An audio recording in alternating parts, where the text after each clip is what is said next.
నిజమే మా ఇజం, నిష్పాక్షికత మా నైజం. సమగ్రమైన వార్తలు, ఇన్నోవేటివ్ కథనాలు, సీనియర్ జర్నలిస్టుల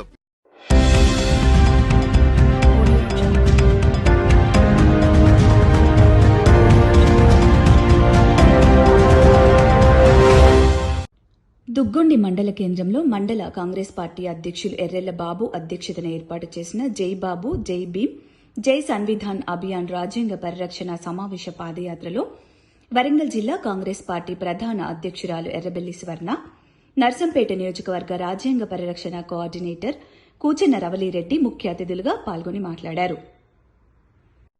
ఎంపీటీసీలు కానీ సర్పంచులు, జెడ్పీటీసీలు అందరికీ కూడా, నా కాంగ్రెస్ కుటుంబ సభ్యులందరికీ కూడా నమస్కారాలు. సోదరిమణులందరికీ కూడా నా నమస్కారం.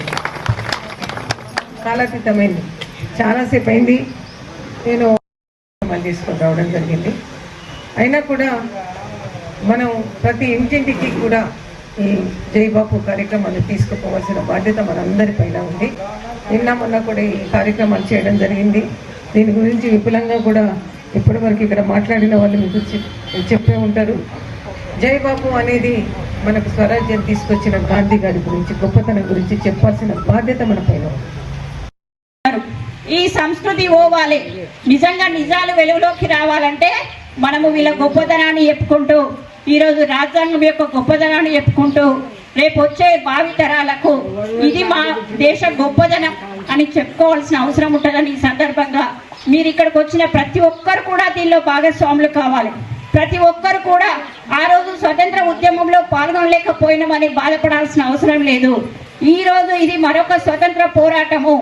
ఈ పోరాటంలో స్వచ్ఛందంగా నా వంతు పాత్రగా నేను వస్తున్నా.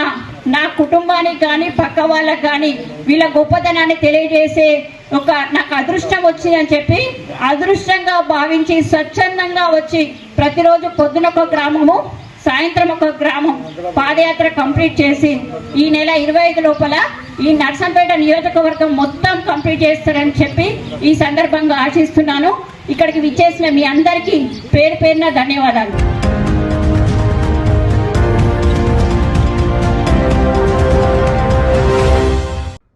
వర్ధన్నపేటలో ఒరిస్సాకు చెందిన మహిళ అతని తమ్ముడితో కలిసి గంజాయిని తరలిస్తుండగా పోలీసులకు పట్టుబడ్డారు.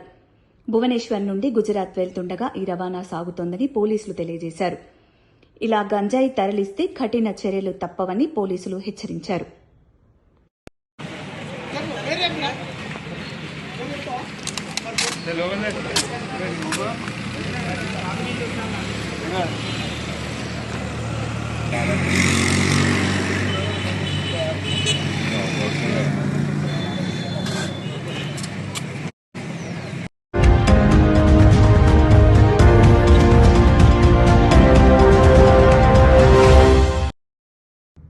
కొమరంభీం, ఆసిఫాబాద్ జిల్లాలోని కరిమెరి, వాంకిడితో సహా పలు మండలాల్లో ఉరుములు, మెరుపులతో కూడిన ఓ మోస్తరు వర్షం పడింది.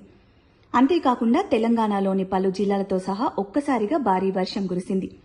దీంతో రోడ్లన్నీ జలమయమయ్యాయి. హైదరాబాద్లో వర్షం కారణంగా భారీగా ట్రాఫిక్ జామ్ ఏర్పడింది. దీంతో వాహనాలు రోడ్లపై కిలోమీటర్ల మేర నిలిచిపోయాయి.